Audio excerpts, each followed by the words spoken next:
dumadaan sa bagay na ito. Regardless kung sino ka, but we are Christian. Bilang isang Kristiyano, nakikita po natin the word of Apostle Paul in Romans 8:28. It's not only for him. Hindi lang ito para sa kanya, mga kapatid. Because the first word, the first sentence, or the first word he mentioned is, and we know. Ibig sabihin, hindi lang para sa kanya, kundi para sa atin lahat. Na mga bagay na ito, sabi niya, whether it is bad or good, ang lahat na ito ay para sa atin. Ginawa ito ng Panginoon. It's very clear that He have a plan and purpose sa bawat isa sa atin. So ngayon pa lamang, nalalaman na natin anuman ang mga pangyayari sa buhay ng ating mga kapatid, even in my life. Sa lahat tayo, alam ko, lahat tayo nakaranas ng mga bagay na ito. Alam natin na ito lahat ay may plano, ang purpose ng Panginoon sa bawat isa sa atin. Amen? The only thing you have to do is to pag-usapan natin mamaya kung paano natin matanggap ang lahat na ito. Dahil mayroon tayong pag-usapan, the 3 points na kung saan malalaman po natin kung ano po ba ang dapat natin gagawin para matupad natin ang gusto ng Panginoon sa buhay natin lahat. Amen? Nang sinabi niya sa John 15:16, that you don't choose me, but I choose you, and appointed you to go and bear much fruit that will last.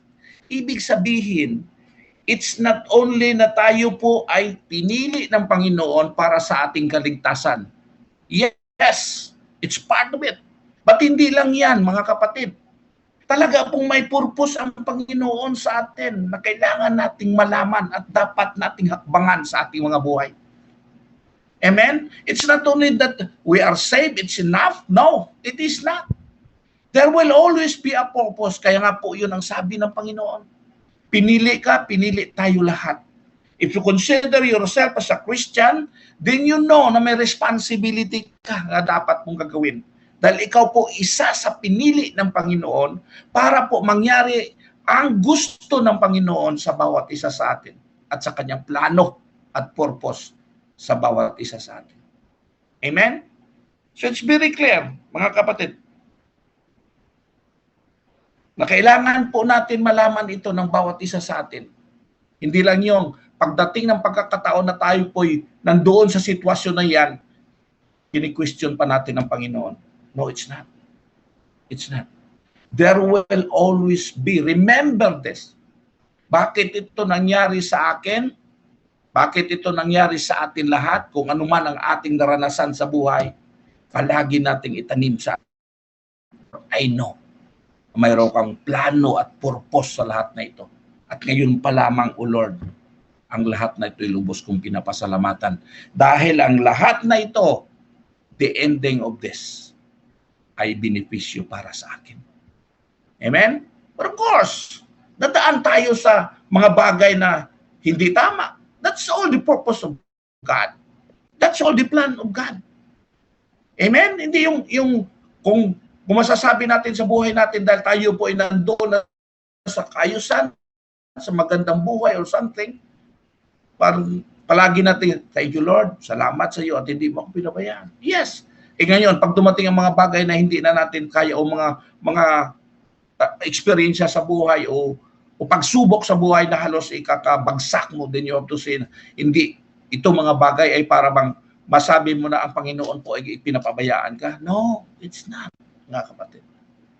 Nandiyan siya. At alam ko na ang lahat na yan ay sa kanyang nanggaling. Inallowed, tinulerate yan sa bawat isa sa atin. Because I know and I believe on this Romans 8:28 that He have plan and purpose to every one of us. It is very clear there that all things work together. When you speak about all things work together, it means to see whatever is this, ano man ang mga bagay na yan, all things work together for good. Amen? So yung ibig sabihin, whether it is good or bad, masakit man, mahirap, buhay mo o nakataya, lahat na yan ay para sa atin. This is for our own good kung alam lang natin na ito lahat ay plano at purpose ng Panginoon sa bawat isa.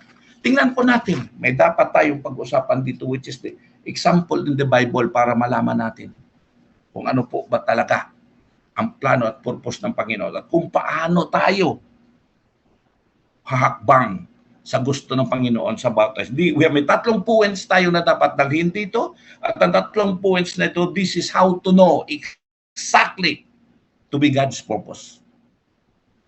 Unang-una po na pag-aralan natin para malaman natin that we are in God's purpose, we have to know that be the object of God's purpose. Ang ibig sabihin ng object, it means something, it is mental or physical toward which thought, feeling, or action is directed. When we speak about object, to be used in God's purpose. Ibig sabihin, ikaw yon. Ako yon, ikaw yon, sino ka man, maranasan mong hindi tama o maganda o hindi maganda, still you belong to God's purpose. You are the object of God's purpose. Amen? Hindi natin ito mapasa sa iba. Ikaw po ang pinili ng Panginoon. You are the object of God's plan and purpose. At nakikita po natin, number 1 example na titingnan po natin para maintindihan natin lahat. Siguro, ang istorya na ito ay alam na po natin lahat, pero dito natin makukuha kung paano po ang sinasabi ng Panginoon, you are the object of my purpose. Ibig sabihin, anuman ang gusto kong mangyari sa iyo, ikaw po ang gagamitin ko. Lahat tayo po. Amen? We are the object of God's purpose. Dito po natin titingnan sa buhay ni Joseph. Alam naman natin si Joseph, Joseph the Dreamer. Kung paano po, ano po ang nangyari sa kanyang buhay, starting nang siya po ay nakasama pa niya nga niyang mga kapatid at hanggang nagiging governor siya ng Egypt. Tingnan po natin ang sequence ng istorya na yan. Number 1, as sabi ko, you are the object of God's purpose. So nakita po natin sa buhay ni Joseph dyan, sa Genesis 37. Nakikita po natin dyan na siya po ay isa sa anak ni Jacob. Amen? So paano po masabi natin? Masasabi natin he is the object. Ano po ba nagiging object siya sa gusto ng Panginoon na mangyayari sa kanyang buhay at sa buhay natin lahat. Amen? So nakikita mo natin ang istorya ni Joseph doon na siya po ay ipinanganak ni Jacob nang si Jacob po ay medyo matanda na. Amen? At nakikita po natin sa istorya na yan, isummarize ko na lang ng konti, ang iba na gusto nating titingnan, basahin natin sa Bible. Pero ang iba, i-summary ko na lang at makikita naman natin yan sa sinasabi ko kanina sa Genesis 37. Mahal siya ni Jacob. Mahal na mahal siya ni Jacob. And on the time, dahil po mahal siya ni Jacob, nagsisilos ang kanyang mga kapatid. Amen? At hindi lang yan. Hindi lang nagsisilos ang kanyang mga kapatid, kundi galit sila sa kay Joseph. Dahil ang pagtingin ng kanilang ama as mahigit si Joseph kaysa sa kanila dahil siya po ay mahal ni ni Jacob ng kanyang ama at napatunayan pa nga doon na siya po ay ginawa ng ang ornamented robe na ginawa ni Jacob sa kanya. Siya lang nakasuot ng mga bagay na yan. So isa pa, kung bakit galit na galit ang kanyang mga kapatid sa kanya dahil sa kanyang panaginip. Amen? Ulitin ko ang number 1 natin na points ay he is the object of God's purpose. Dahil po sa kanyang panaginip, lalong nagalit ang kanyang mga kapatid. Ano pong kanyang panaginip? Unang-una po, na naginip si Joseph na siya po, habang sila po ay nag-aani sa farm o sa field, yung binibigkis nila ba yung uway, halimbawa palay, but during the time, that is trigo doon na inano nila. Sa kanyang panaginip, nakikita pa niya na ang kanyang binibigkis na trigo ay nakatayo, pointing upward. At ang lahat na ginawa ng kanyang mga kapatid ay umikot sa kanya, ito po yung nagyuko, yumuyuko. So anong ibig sabihin noon? Sabi ng kanyang mga kapatid, iyon ba ay simbolo na kami po'y luluhod sa iyo? Ikaw ba ang magdadala sa amin? Ikaw pa magiging boss namin? Yun po ang isang panaginip ni Joseph na nagagalit sila. At sinundan pa ito ng isang panaginip, pangalawang panaginip. At ang pangalawang panaginip, na si Joseph po, nakikita niya ang buwan, ang araw, at ang 11 bituin, na ito lahat ay umiikot sa kanya at yumuyuko. So hindi lang ang kanyang mga kapatid ang nagsalita dito because the stars, 11 stars symbolizes sa kanyang mga kapatid. Dahil 12 magkakapatid ito sina Joseph. Amen? Hindi lang yon, kundi ang moon at saka sun symbolizes father and his mother. So dito po nagalit, lalo silang nagalit sa kay Joseph. So yun po ang mga bagay na kung saan ang Panginoon po, anuman ang sitwasyon sa ating buhay, regardless kung saan ka dadaan, masakit man yan o hindi, pero ito lahat ng mga bagay ay plano ng Panginoon. Do you see that? Siya po ang object para mangyari ang gusto ng Panginoon sa plano niya sa kanilang mga buhay, hindi lang sa kanilang buhay, kundi sa kalahatan. Bagas ano, ginamit sila ng Panginoon sa bagay na ito. It's not only Joseph, even ang kanyang mga kapatid, even ang kanyang tatay si Jacob, ilahat sila ginamit ng Panginoon. Regardless kung ano ang rule mo dyan, basta ito po ang plano ng Panginoon sa bawat isa. Amen? Kaya nga ito pong storya na ito, we can tell this sa Romans 8:28 na ating binasa kanina. So ito po ang sitwasyon natin. Kung minsan sa buhay natin, mayroong ginagamit ang Panginoon which is against our will, pero wala tayong magagawa dahil ito po ay plano ng Panginoon. Ito ang purpose niya na mangyari sa buhay. Amen? So ito po ang nangyari. Nagalit sila kay Joseph at ano po ang kanilang ginawa?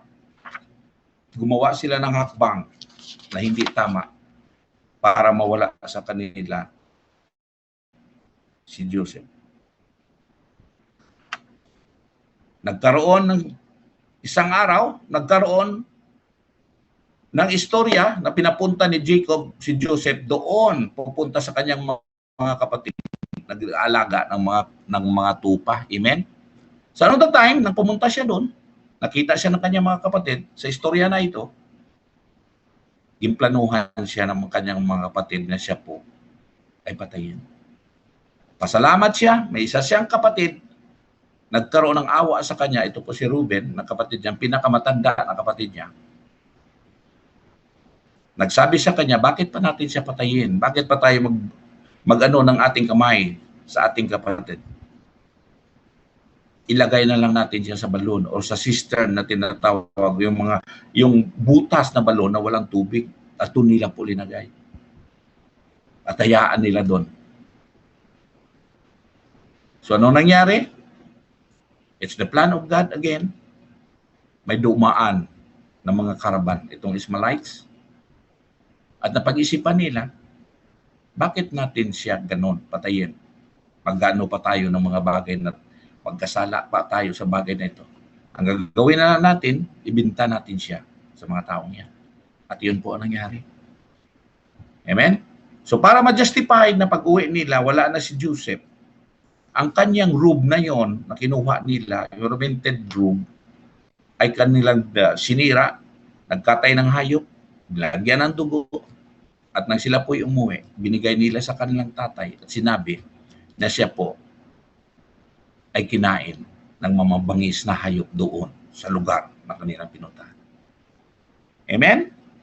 So yun po ang nangyari. Ito po ang plano at purpose ng Panginoon. Whatever situation sa buhay ni Joseph o sa kanyang mga kapatid, but they are the object of God's purpose. In the same way sa atin, Ano ba ang pagkakaiba? Ngayon, sa ating narinig kanina ng mga testimonya, lahat po ay nandoon po nakaranas ng mga bagay na hindi tama. But I say it again, mga kapatid, it is not what we want. Everything is in God's purpose. This is the plan of God and purpose sa bawat isa sa atin. Kung ikaw po, you consider yourself as a Christian, huwag na tayong mamangha sa mga bagay na ito na darating sa atin, mga kapatid. Ito lahat ay may plano at purpose ang Panginoon sa bawat isa sa atin. Even in our family, sa atin na lang pamilya. Minsan, sa pagkagiging Kristiyano mo, galit sa iyong mga pamilya, galit ang iyong mga relatives, whatsoever. Naranasan nyo yan. But remember, ang mga bagay na yan, regardless anumang sitwasyon, ito po ang purpose at plano ng Panginoon sa iyo. Go ahead on that one. Dahil alam ko na ito lahat ay plano ng Panginoon. Amen? Hindi tayo susuko. Dahil alam natin ang ating katayuan bilang pinili ng Panginoon. We are chosen by God with a purpose. Ang sabi natin kanina, I appointed you to bear much fruit, and that fruit will last. At hindi lang ang sabi ko kanina na in terms of salvation, sa lahat ng mga bagay na gusto ng Panginoon, nagagampanan natin sa ating buhay bilang isang Kristiyano. Amen? So ito po yun. You are the object. Ha? Bawat isa sa atin ay object ng Panginoon. Gamitin niya tayo on His plan and His purpose sa bawat isa. Pangalawa po, to know exactly, to be a God's purpose, be obedient of God's purpose. Regardless anuman sitwasyon mo sa buhay, ang pinaka-importante po, maunawaan mo na you are the object of God's purpose at ang pagsunod sa Kanya. Kumbaga sa hindi nagmamaliw ang iyong pagtingin sa Panginoon. Sa anumang sitwasyon, nakaranas ka man ng mga bagay, pagsubok na masakit, halos hindi mo na makaugapa, nandoon pa rin tayo sa gusto ng Panginoon. Be obedient of God's purpose. Doon tayo tinitingnan ng Panginoon. In the life of Joseph again, nakita po natin na nandoon na siya. Bininta siya sa captain of the guards, kay Potiphar. Pero nakita po natin ang role ni Joseph kung paano siya nag-obey sa kanyang Panginoon. And he was blessed. Hindi lang sa kanya ang blessing, pati na po sa family ni Potiphar ay lalong na-bless ang lugar na yan dahil po sa kanya. Dahil po sa pagmamahal sa kanya ng Panginoon at sa kanyang ginawa sa Panginoon. Amen? Kumbaga sa hindi siya nagmamaliw sa pagsunod sa gusto ng Panginoon sa kanyang buhay. Siguro po, pag nasa atin ang mga bagay na ito, as I believe, kapag tayo ay sa sitwasyon ng ganito, pag nahina ang iyong paningin at hindi mo alam ang gusto ng Panginoon sa iyong buhay, nandun po lahat siguro ang isipan natin na tayo po ay magalit, mapuot, at ang isipan natin palagi na tayo po ay gaganti sa darating na panahon. Amen? But si Joseph po, iba ang kanyang ginawa. Lalo siyang na-bless. Ulitin ko, hindi lang sa kanyang buhay, pati na po ang kanyang tinirhan sa buhay, sa may bahay niyang sa kanyang among si Potiphar. Nakita po natin kung paano na-bless ang lugar na yan. At dahil po yun, binigyan siya ni Potiphar ng siya po ang namamahala sa loob ng bahay ni Potiphar. Except sa pagkain ni Potiphar at sa kanyang asawa. Amen? Pero lahat ng mga bagay doon sa loob ng pamamahay ni Potiphar, siya na po ang nagmamahala. Amen? Ba't ang Panginoon po, nakikita natin kung paano siya dalhin pa rin sa kanyang plano at purpose. Nandun pa rin, gumalaw pa rin ang kalaban para sa kanya because this is part again ng plano at purpose ng Panginoon. Ginamit ang asawa ni Potiphar para siya po ay pupunta sa pangalawang antas ng plano ng Panginoon sa kanyang buhay. At inaliw siya ng asawa ni Potiphar na siya po ay magsiping sa kanya, but nandoon pa rin po ang pag-obey ni Joseph sa Panginoon. At hindi siya nagpadala sa mga temptasyon na ito. At ano pong nangyari? Siya po ay sinumbong ng asawa ni Potiphar kay Potiphar. At dito nagalit si Potiphar. At siya po ay inilagay sa kulungan. Amen? This is the plan of God. Ulitin ko po, it is a worst thing na nangyari kay Joseph. Kung ikaw siguro yan na ganoon sitwasyon mo, lahat po, sinusunod ko naman ang gusto mo para sa akin. Pero ito pa rin ang nangyari sa akin. Ako po'y nakulong sa mga bagay na hindi ko nagawa. But still, nang siya po ay nasa kulungan, nandoon pa rin po ang kanyang pag-obey sa Panginoon. And he was blessed again there, inside the prison. Amen? Bakit po? Dahil sa kanyang ginawa, binigyan siya uli ng karapatan doon sa loob ng kulungan na siya po'y mamahala. Dahil po sa kanyang relasyon sa Panginoon, he was blessed because his obedience to God. At nakita po natin na hindi siya nagmamaliw. Amen? So pangatlong points po na nakikita natin sa plano ng Panginoon kay Joseph, he was the blessing, or he was blessed, be the blessing of God's purpose. When I say be the blessing of God's purpose, it's not only intended to Joseph. Ito po'y para sa lahat, mga kapatid. Be the blessing of God's purpose.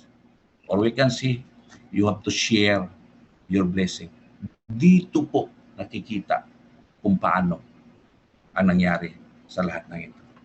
So doon po, ano po ang mga hakbangin ng Panginoon para po matupad ang lahat ng ito? Doon again, nagkasama yun po doon ang pinadala ng hari, nagalit ang hari o ng Pero sa kanyang cupbearer at sa kanyang bakers. Nagalit sila doon at nilagay sa kulungan. At ang dalawa na ito, nagkaroon na rin ng panaginip. Ang panaginip ng cupbearer doon, cupbearer, pag sinabi natin cupbearer, siya po ang nagbibigay ng alak or something na inumin ng hari. Bago inumin ng hari, siya muna po ang mag-testing nun para walang sabit, walang lason or whatsoever. So nagpanaginip po ito ang cupbearer sa loob ng kulungan. Nagalit doon ng hari, pinadala silang dalawa, ang cupbearer at sa bearer, ang baker sa loob ng kulungan. At nanaginip ito ang cupbearer. Ang kanyang panaginip, nakakita siya ng vine, ito bang vine na may 3 branches, at ang 3 branches ito, hitik na hitik ng bunga, napakagandang bunga ng grapes. Ang kanyang ginawa sa kanyang panaginip, kinuha niya ito at gin-squeeze, ginawang alak at ibinigay sa hari. Amen? Yun po ang kanyang panaginip. At ito po ang sinabi niya kay Joseph. At ang pangalawa naman po, ang baker na naginip rin na siya po'y humahawak ng 3 basket at ito'y puno ng mga pagkain, loaf of breads, lahat po doon. At ito po ay kinain ng ibon. Lahat na yan. So, interpretation ni Joseph sa kanila, lalo na sa cupbearer, sabi niya, ang interpretation ni Joseph, ang 3 branches ng vine represents 3 days. Ang 3 days na yan, within this day, after 3 days, kayo po ay babalik muli sa hari. At mangyari at matupad yon at ikaw po'y babalik na magiging cupbearer ng hari. Ngunit ang sabi ni Joseph, huwag mo lang kalimutan ako. Dahil ako po, sabi niya, sobra ng paghihirap ko simula nang ako'y nandoon sa lugar namin, sa Kanaan, hanggang dito kung paano ako naghirap sa mga bagay na hindi ko ginawa. So kung maalaala mo pag nandoon ka na sa hari, tulungan mo ako na makalabas dito. Remember me, sabi niya. Yun po ang sabi niya sa cupbearer. At ang baker naman, ang sabi ni Joseph sa kanyang interpretation, ang 3 araw, ang 3 basket represents of 3 days again. At ang lahat na yan na mga bread na nandoon sa basket ay kinain ng ibon, represent na ikaw po ay papatayin ng hari. Pupugutan ka tihang sa kahoy. So ito po lahat alam mo. After 3 days, pinabalik sila ng hari doon. na sila po'y bumalik. Kung ano po ang panaginip ni Joseph, ito po talaga ang nangyari sa kanila. Ang cupbearer bumalik sa hari at ang baker, siya po ay namatay. But sad to say, ang sabi ni Joseph na remember me, hindi ito natupad dahil nakalimutan ito ng cupbearer. Amen? So walang nangyari. Until such time na pinagkaluban naman ng Panginoon. Because I believe, ang sabi ko kanina, this is all the plan and purpose of God.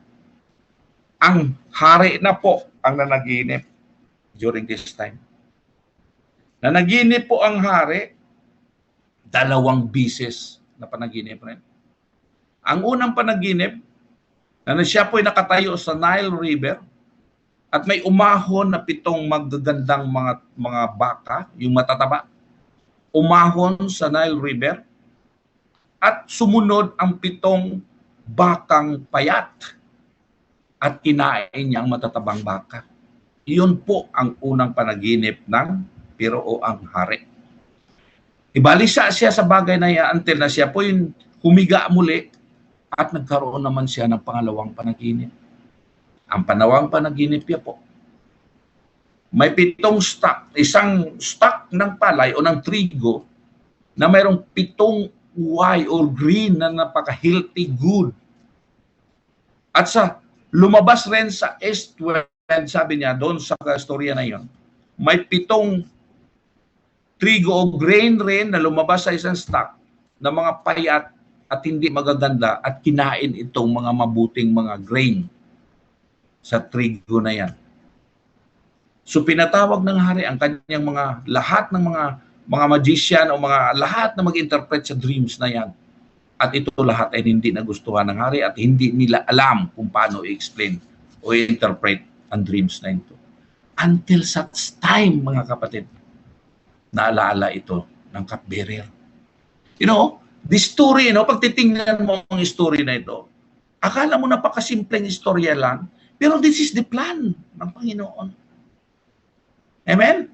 Ang sabi ko kanina sa Romans 8:28, whether it's good or bad, this is the plan of God, this is for your own good. And not only for your own good, but for the good of others. So yun po nangyari, na-remember ng cupbearer ay sabi niya, kay siya malapit sa hari, radicate niyang hari, kay siya nagpabigay ng inumin ng hari, sabi niya sa hari, may naalala ko na nandoon ako sa kulungan, ang nangyari sa amin ng baker, ito talaga ang interpretasyon ng Hebrew na yan nasa kulungan. At iyon ang nangyari. So sabi ng hari, at pinatawag ito si Joseph. Nang pinatawag si Joseph, in-interpret ni Joseph ang lahat. Nang 7 matataba represent sa magagandang anihan at ang 7 payat represent sa famine. So nakita po natin, iyon po ang sinabi niya sa hari. At ang sabi ng hari, on the last story on that, dahil ikaw po nag-interpret nito and you know something on this, you are wise on this interpretation, I believe na ikaw po ang pwedeng humawak nito. And that was the story. Nakita po natin, nagiging gobernador si Joseph sa Egypt. Amen? Pinahawak siya ng hari. He is the second in command sa hari. At ano po ang istorya? As what I said, be the blessing of God's purpose. Nakita po natin, it's not only intended for Joseph alone. Ito po ay para sa lahat. Nakita po natin kung paano tinayuan ni Joseph ang kanyang sarili. Nandyan pa rin sa kanya ang lubos na pagtitiwala, pagmamahal. Hindi nagtanim ng galit sa kanyang mga kapatid. Amen? Sabi ko nga kanina, kung sa atin ito, sobrang halos pa lang siguro kung ano na ang puot at paano tayo gumanti sa bagay na ito. But in the part of Joseph, nakita po natin. Because he knows what is the plan and purpose of God sa kanyang buhay. He is the object. Amen? He obeyed God's purpose and he is the blessing of God's purpose. Sa buhay natin, mga kapatid, ulitin ko po, it's a matter of understanding kung paano tayo pinili ng Panginoon. Hindi dapat tayo Amen. Yes, tao lang tayo. It's very clear. Lahat tayo po ay makaranas ng bagay na ito. Ngunit, kung nalaman mo at naintindihan mo ang gusto ng Panginoon sa bawat isa sa atin, makapagsalita tayo lahat. Lord, thank you sa lahat ng ito. Alam ko, nangyari at naganap ito sa akin dahil may plano at purpose ka sa akin. Amen? Ano man ito kasakit, mga bagay na tingnan natin na parang hindi na natin kaya, but still, ang Panginoon po nandyan. At alam ko sa mga testimonya natin, lahat po ay gumagalaw ang Panginoon sa atin. Because when He selected us, He chose us, and He have a plans and purpose to us, I believe na nandyan siya at hindi tayo pababayaan. Amen? Sayang lang po ang mga bagay na yan kung pabayaan tayo ng Panginoon. So, the situation there, nangyari at naganap, pinatawag ni Joseph ang kanyang mga kapatid, even ang kanyang ama, si Jacob. At nakita po natin, ito pala ang istorya ni Joseph. The plans and purpose ni Joseph ay para i-preparar sila sa darating na dilubyo sa kanilang buhay, which is the famine. At nandoon siya sa Egypt, siya po ang makapagbigay ng lahat na ito sa kanyang pamilya. At not only sa kanyang pamilya, kundi sa bawat isa doon sa kanilang lugar. Amen? This is the plan and purpose of us. So, tingnan po natin maigi ang verse na ito sa Romans 8:28. Nakikita po natin dyan. And we know. Ibig sabihin, alam natin ito. I repeat it again. It is not only the word of Apostle Paul na siya po ang nakalam lang nito. Pero it's very clear sa salita niya. The first word that he mentioned is, and we know. Ibig sabihin, lahat po tayo nakaintindi, nakaunawa sa plano ng purpose ng Panginoon sa bawat isa. Why He chose us? Because of all these things. So ano man ang daanan nating buhay, lubak man yan, maganda man yan, anong sitwasyon ng buhay, patuloy tayong magagalak. Feel always these things that we are so blessed dahil po pinili tayo ng Panginoon sa kanyang gusto, sa kanyang plano, sa kanyang purpose sa bawat isa sa atin. Amen? So it's simple at maigsi lang ang ating topic sa gabing ito. And I hope and I pray lahat po tayo nakaunawa sa gusto ng Panginoon sa bawat isa sa atin. Praise God, praise the Lord, glory to God, at magandang gabi sa bawat isa. Back to you, Sister Beverly.